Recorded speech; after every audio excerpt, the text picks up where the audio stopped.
Rosângela pode iniciar com a oração, por favor. Amém. Amém.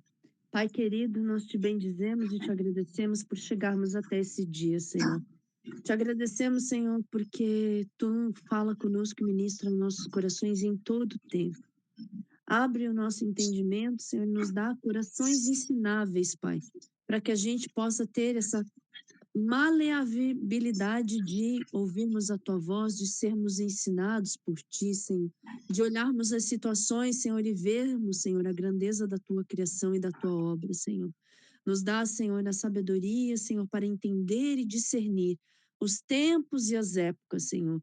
Que nós tenhamos a sabedoria, Senhor, também, Senhor, para ver o Teu mover. E que todas as coisas cooperam para o nosso bem, Senhor, como Tu assim Tu determinaste, Senhor. O propósito de cada um de nós foi chamado.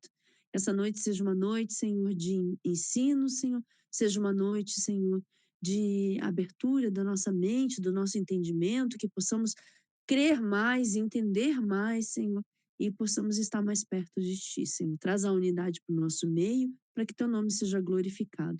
Em nome de Jesus, amém. Amém, bendito seja. Obrigada, Pai, por mais uma vez nos permitir nos reunirmos, Senhor, diante da Tua presença. E aqui podemos nós aprendermos, Senhor, com a Tua palavra. Estarmos unidos, reunidos, Senhor, numa só fé, numa só esperança, Pai, porque a nossa esperança não pode morrer, ela não morre jamais, porque sabemos que, acima de tudo, Senhor, é o Senhor que está na frente da batalha. É como a nossa irmã falou, onde está a nossa fé? Estamos alicerçados em Ti. Haja o que houver, Senhor, haja o que houver. Pai, estamos, Senhor, aguardando, Pai, aquilo que Tu tens para cada um de nós. Obrigado por tudo que tem feito e pelo que Tu has de fazer, Pai. E te agradecemos, Senhor, por nos sustentar, Pai. Que não venhamos nós, Senhor, ter medo, mas sabemos em quem nós estamos afirmados a nossa fé. Cuida de cada um dos meus irmãos, dá-nos sabedoria, discernimento, entendimento, Senhor, da Tua palavra. Eu entrego o irmão Laércio em Tuas mãos, que vai ministrar para nós neste dia de hoje. Cuida de cada um daqueles que já estão aqui e aqueles que porventura vão entrar, Senhor. Cuida de cada um dos meus irmãos, Pai. É o que nós te pedimos no nome de Yeshua HaMashiach. Amém. Vê amém. Amém. Muito bem, irmãos. Hoje nós vamos falar sobre Israel, Judá, os gentios, ovelhas perdidas da casa de Israel, a ovelha que o pastor vai buscar e deixa as 99. Um dos grandes problemas da igreja, como um todo, uma coisa importante salientar para os irmãos, tem aí o irmão Pedro, que é novo, né? O Robson também, que está chegando, os demais já estão acostumados. A palavra igreja, ou eclésia, sinagoga, congregação, são todas sinônimos, é a mesma coisa. E as pessoas às vezes falam, não, eu sou da sinagoga. Ah, não, sou da igreja. Não, sou da congregação. É a mesma palavra. Não é a minha área, a parte de linguagem, né? Porém, quando nós vamos ler a Bíblia, eu percebo que muitas pessoas, elas ficam confusas quando estão lendo e fazem uma grande confusão. E eu quero apresentar a vocês o grande plano de salvação de Jeová, que ele vai além das fronteiras. Hoje, eu já falei alguns dias atrás, eu quero repetir, nós temos uma coisa chamada judaísmo-latria. O que seria judaísmo-latria? Algumas pessoas, elas começaram a ficar fascinadas pelos judeus. Não por causa da sua fé, nem por causa da sua aparência, mas por causa da sua prosperidade. Mal sabem eles que 99% dos judeus são pessoas como nós, da classe média. Apenas 1% são homens bem-sucedidos. E, infelizmente, os bem-sucedidos são ateus, não são religiosos. Mas essas pessoas, elas, no inconsciente delas, não é nem no consciente, no inconsciente, elas criaram uma certa atração. Outros têm essa atração porque na sua veia corre o sangue da casa de Israel. Ele não sabe, mas, cara, um dia ele escuta alguma coisa e aquilo vai atraí-lo e ele vai ficar fascinado pelas essas coisas.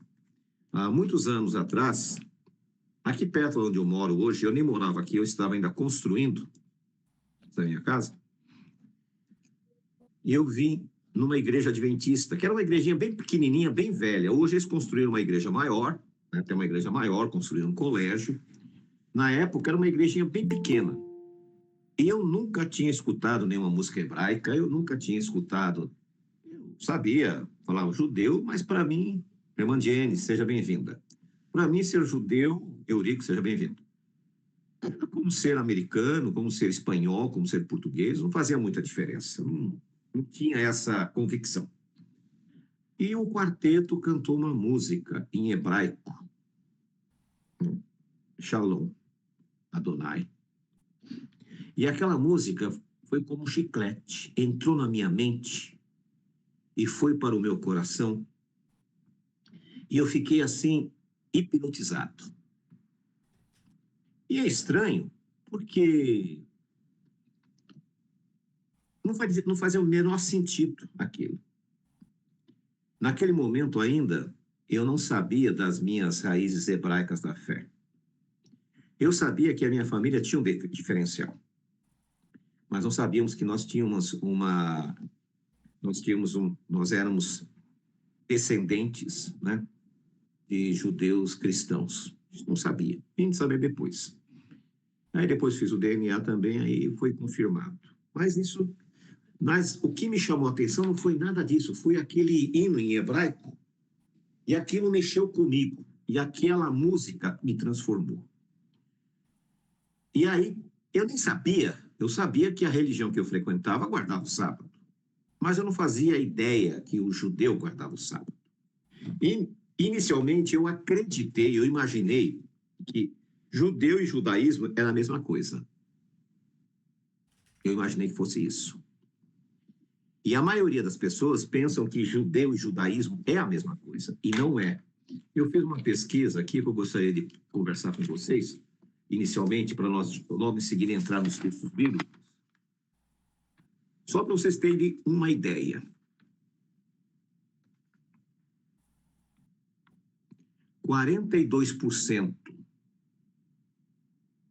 dos judeus que moram em Israel são seculares.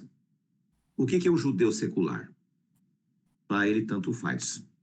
Ele mora no país, celebra ali o Ano Novo Judaico e o Pêssar, que interessa para eles, que é uma festa especial, só. Eles não estão preocupados, eles não guardam sábado, comem carnes impuras. Lá eles não comem porque não tem. Então, mas se eles estiverem fora do país, eles não têm problema nenhum. Então, 42%. 25% se declararam sem religião oficial. 13% se dizem religiosos tradicionais, cumprindo alguns princípios. Tipo, vou celebrar Rosh Hashanah, eu vou celebrar Pêssar. Muito pouco. Apenas 12% são religiosos praticantes da Torá. 12%. 8% apenas são os judeus ortodoxos, ou o judaísmo. Então, você vê que a minoria, apenas 8%, são praticantes do judaísmo. 65% acreditam que existe um Deus. Desses, 85% dos judeus ateus, não ateus, religiosos, participam do Pêssar, como nós praticamos. Nós participamos da Páscoa cristã que tem aí, não é? Da festa de Ano Novo, ou os outros participam das festas regionais, são 85%. E olha o absurdo, entre 15% a 37% no geral dos judeus se definem como ateus, não creem em Deus. E aí, por que eu trouxe esses números para os irmãos?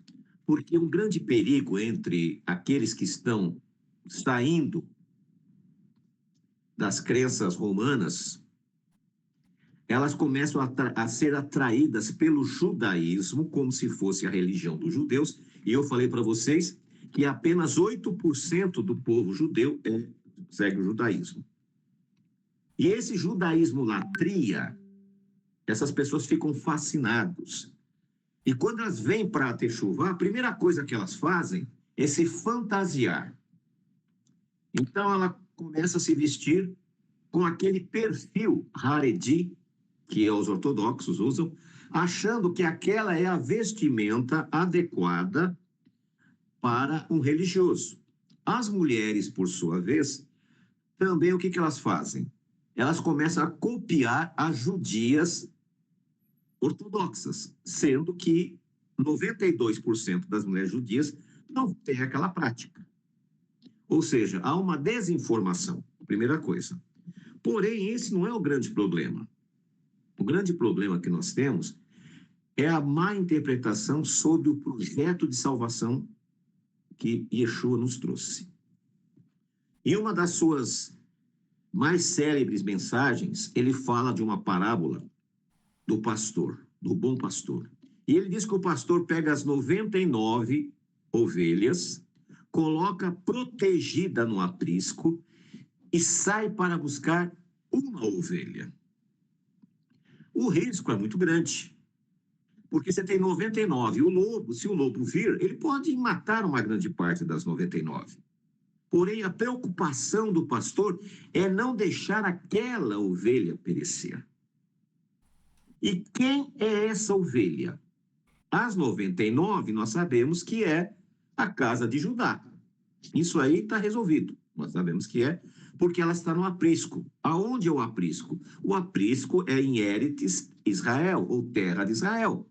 Ali é o aprisco.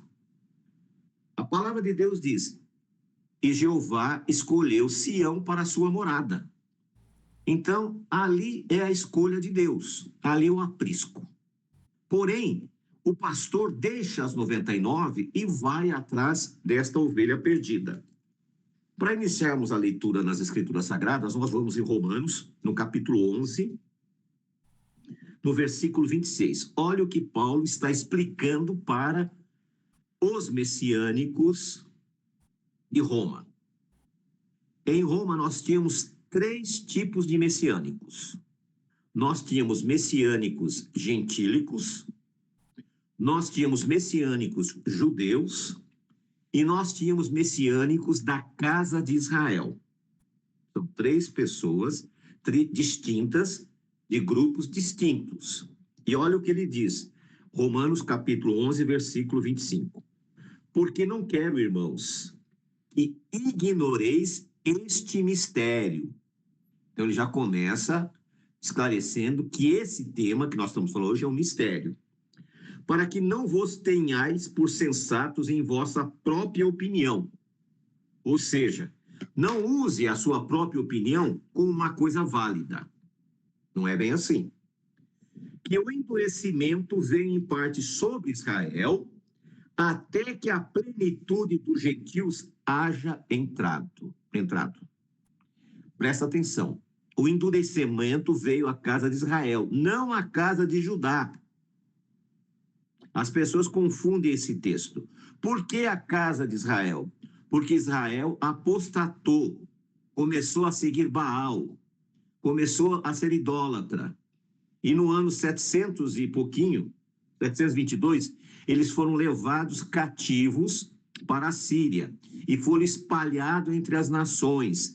E no meio dessas nações, eles se contaminaram mais ainda com os ídolos, e ali eles perderam a sua referência.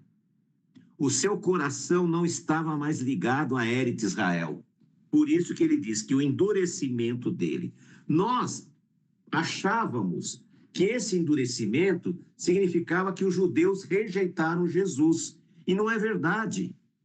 Porque a maioria dos messiânicos eram judeus. Os 12 apóstolos eram judeus. Os 70 eram judeus. Os 120 eram judeus. Os 3.000 convertidos eram judeus. Então, esse endurecimento que Paulo está falando não é da casa de Judá, mas é da casa de Israel que foi para a diáspora. E ele continua, que o endurecimento veio em parte sobre Israel, até que a plenitude dos gentios haja entrado. E assim, olha só, todo o Israel será salvo. Ele não está falando todo judeu será salvo. É a mesma coisa. Todo paulista é brasileiro, mas nem todo brasileiro é paulista. Todo catarinense é brasileiro, mas nem todo catarinense... Aliás, todo catarinense é brasileiro, mas nem todo brasileiro é catarinense. Estou falando isso por causa da Rosângela. Ou o nosso irmão que está em Mato Grosso. É a mesma coisa. Todo judeu é israelita, mas nem todo israelita é judeu. Então está aqui. E assim, todo o Israel será salvo, como está escrito. Virá de Sião o libertador, que apartará de Jacó impiedade. E esta será a minha aliança com eles, quando eu, Jeová, tirar os seus pecados. Não é você que vai tirar os seus pecados, é o próprio Jeová que vai tirar os seus pecados. E vocês vão ver que nos próximos versículos, o próprio Jeová vai atrás das pessoas. É ele que está buscando. Foi ele que foi buscar a irmã Jenes, foi ele que foi buscar a irmã Rosângela, o Robson, o Danilo, o Pedro, a Maria, e mais quem tiver por aí que não dá para me ver todos. Foi ele que foi buscar, não foi você. Ele te escolheu, ele te viu e continuou. E essa é a minha aliança com eles, quando eu tirar os seus pecados. Aí nós vamos para Jeremias 31.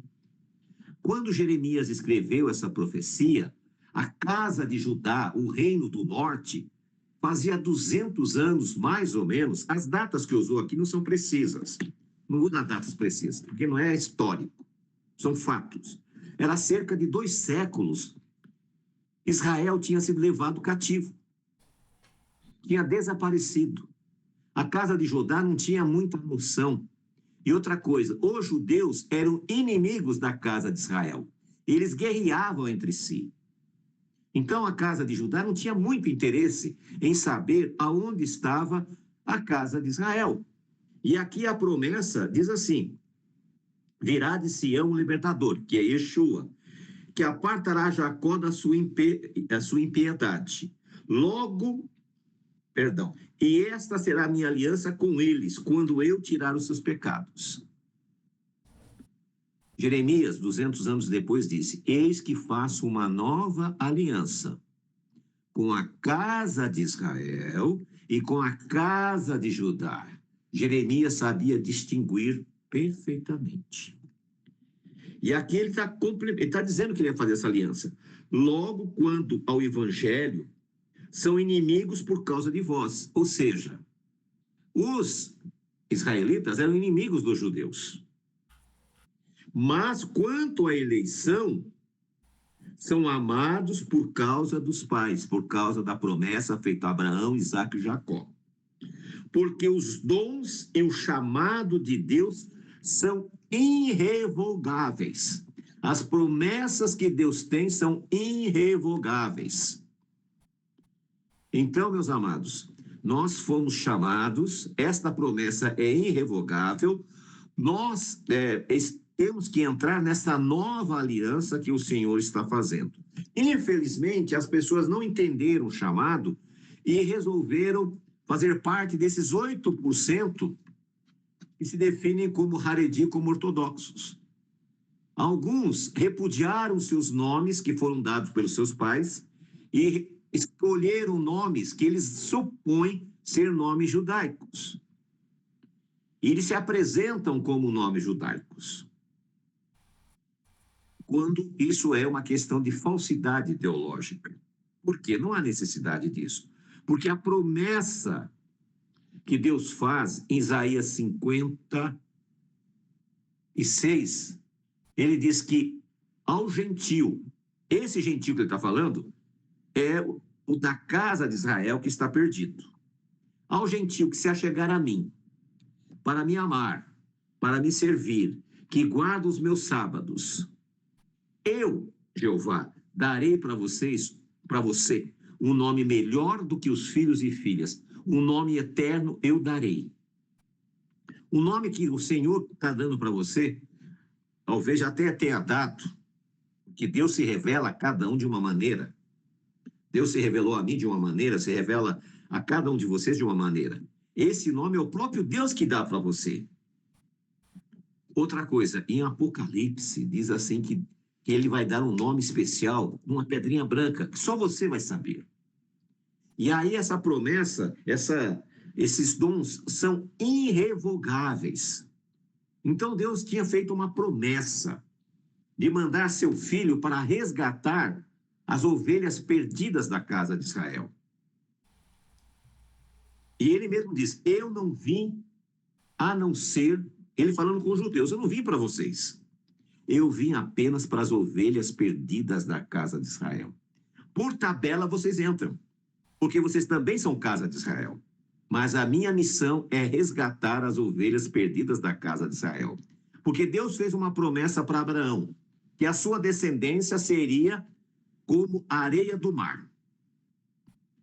E não me consta que 9 milhões de judeus é como a areia do mar. Ou seja, todos aqueles judeus que foram levados, os israelitas que foram levados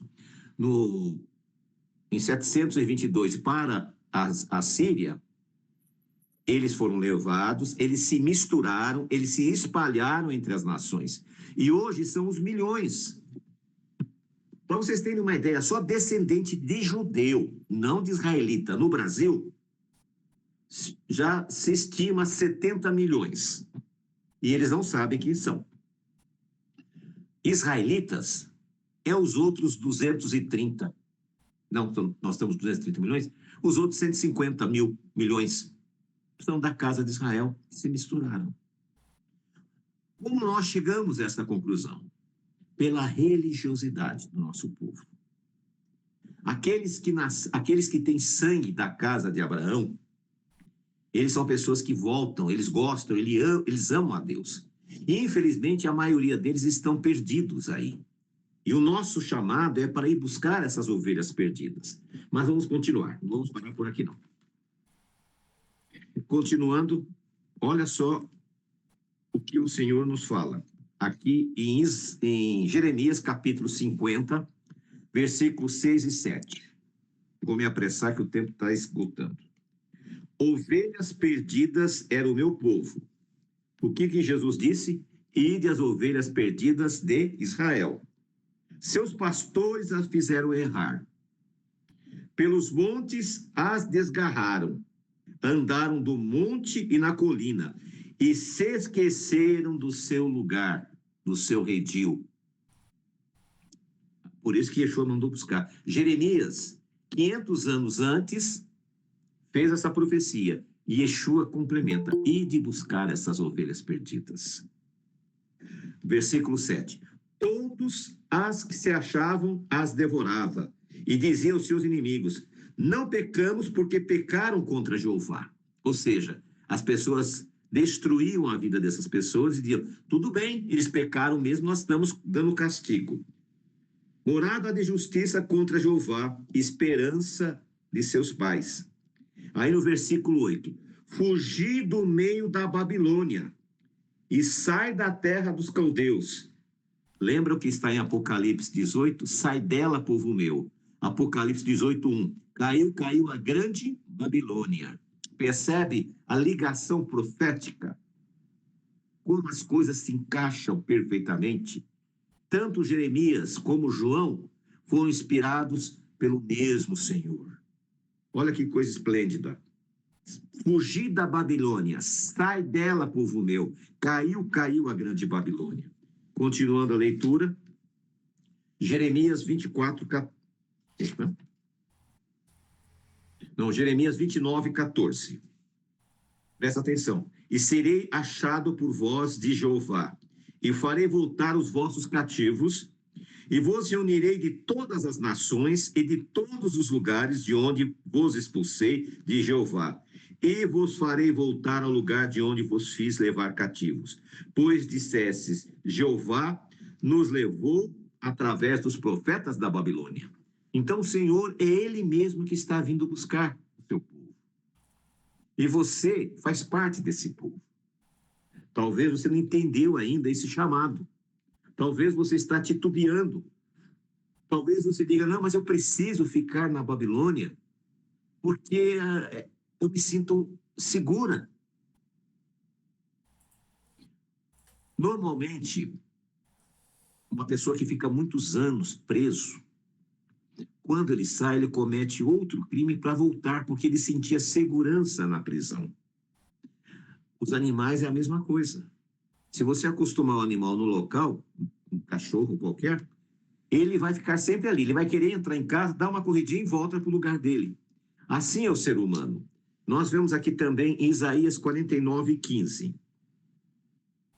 Pode uma mulher esquecer-se tanto do seu filho que mama, que não se compadeça do filho do seu ventre? Mas ainda que essa se esquecesse, eu nunca me esquecerei de você.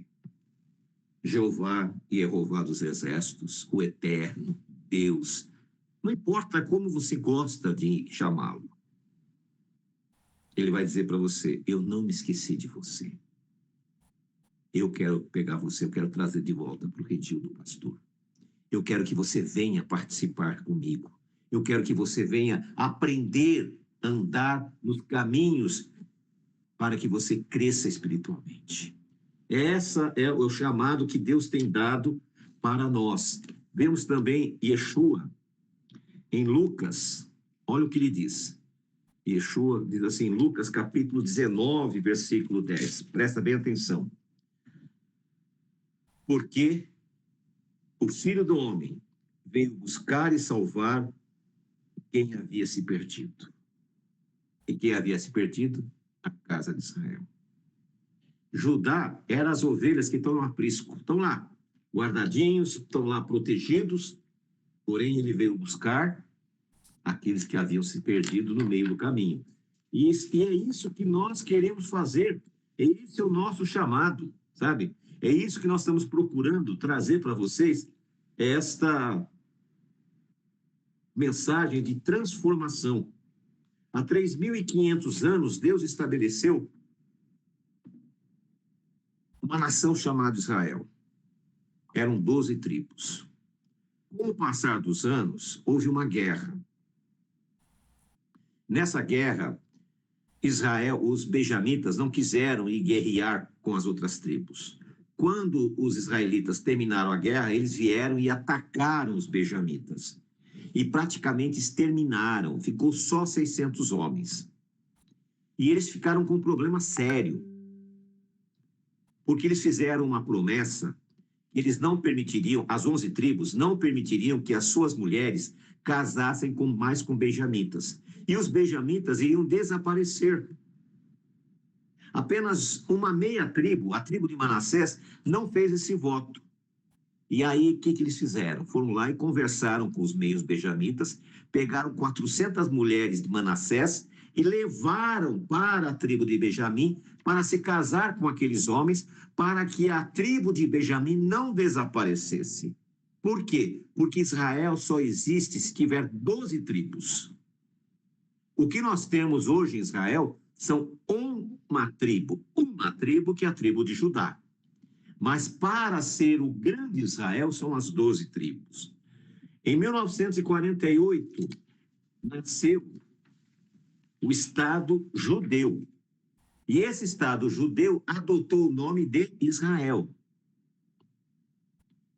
Em Isaías 66, versículo 8, diz: poderia nascer uma nação, todavia digo eu, Israel estava de parto e nasceu num só dia, no dia 14 de maio.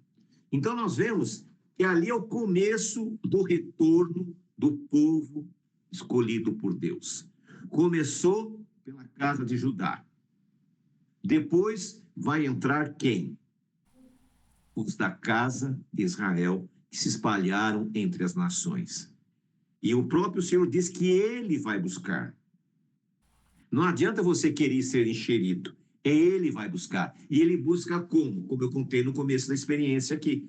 Quando eu ouvi uma música em hebraico, não fazia o menor sentido que idioma era aquele. Aquele ali foi assim o canto da sereia para mim. Foi uma coisa que eu não me controlava.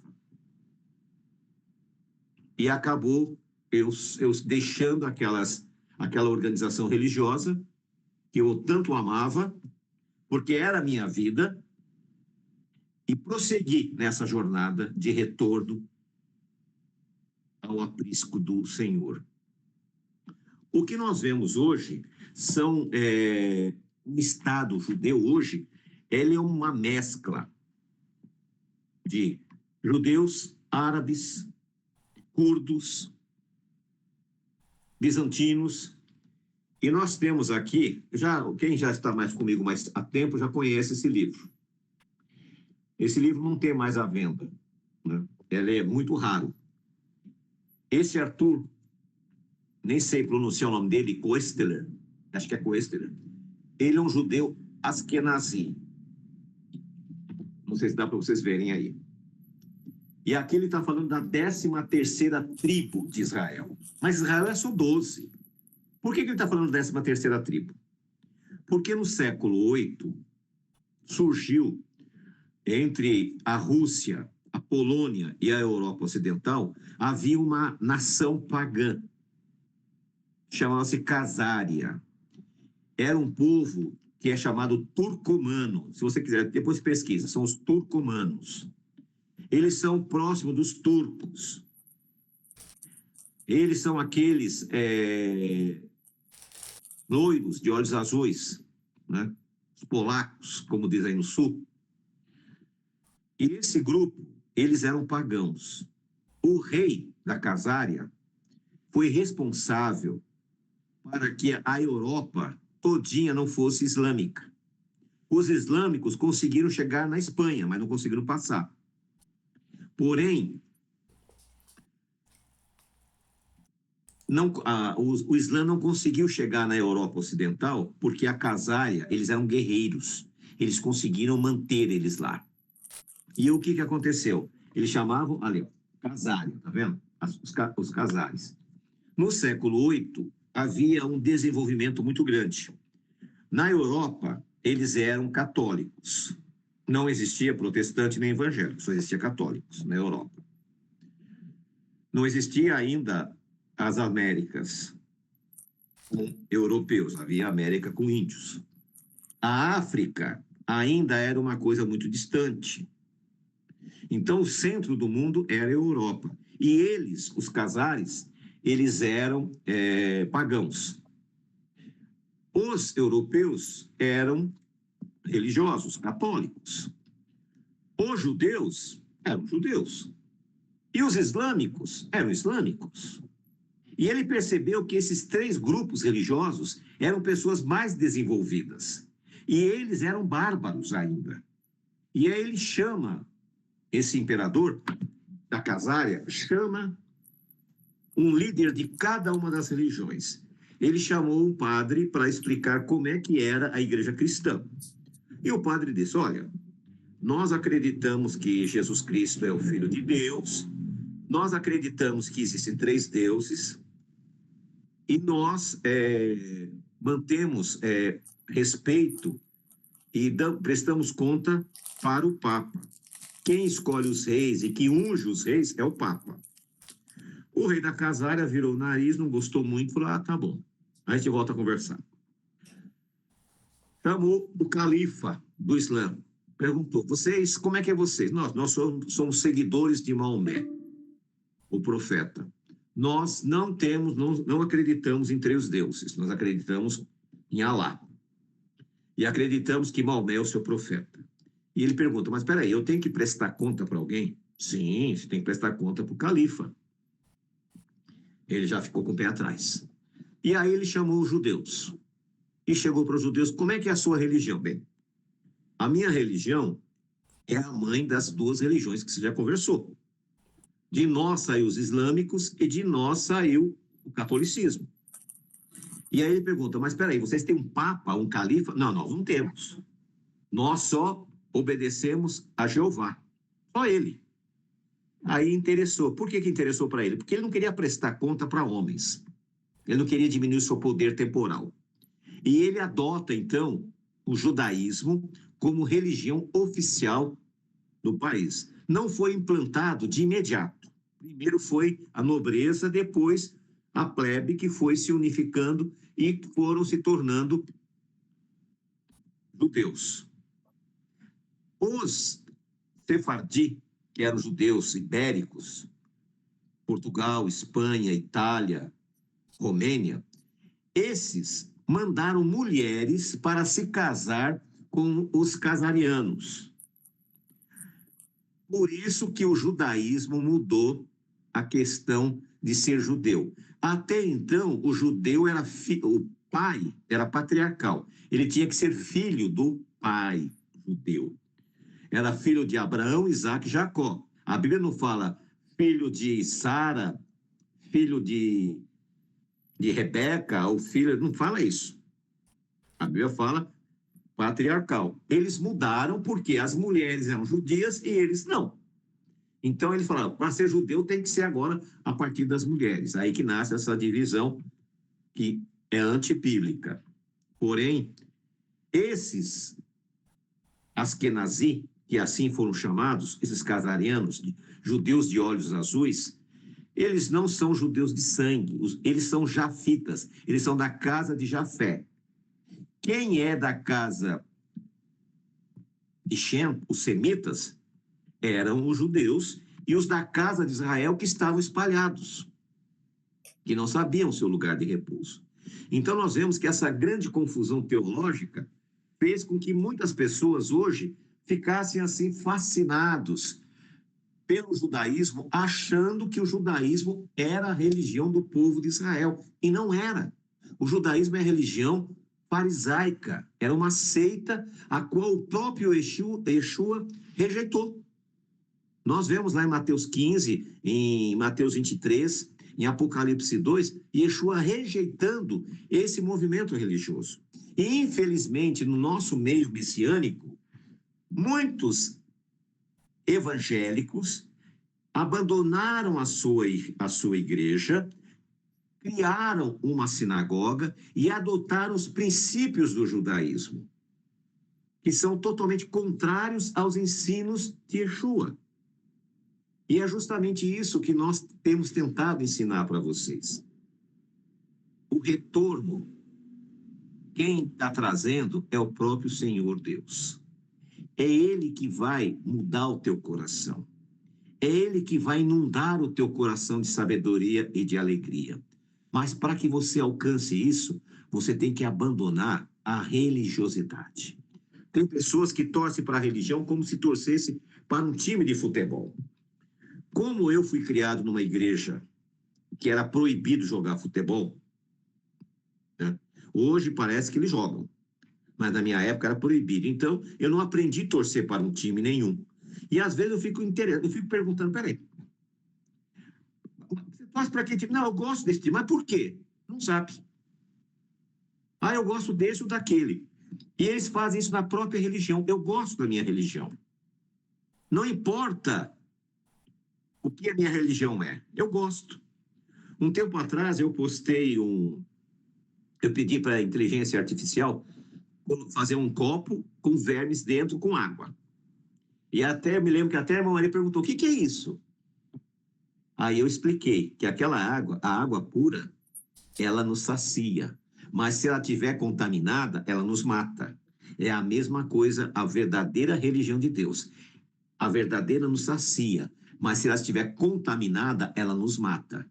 Então, meus amados, a importância que nós temos é que nós precisamos voltar para as Escrituras Sagradas, tentar entender o que está escrito.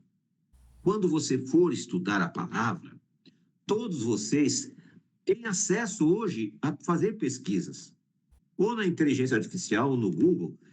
Pega os textos relacionados, o que Jesus disse, aonde está na Bíblia hebraica, né, o chamado Velho Testamento, faz o comparativo, e você vai ver que tudo que Jesus falou está escrito na Bíblia hebraica. Ele não falou nada que não estivesse determinado ali. E essa é a importância que nós temos que dar, meus irmãos, para que a gente possa continuar nessa jornada. Para encerrar, para finalizar, vocês são a menina dos olhos de Deus. Deus escolheu cada um de vocês a dedo. Quando as pessoas falam, ficam esperando milhões e milhões de convertidos, não espere isso.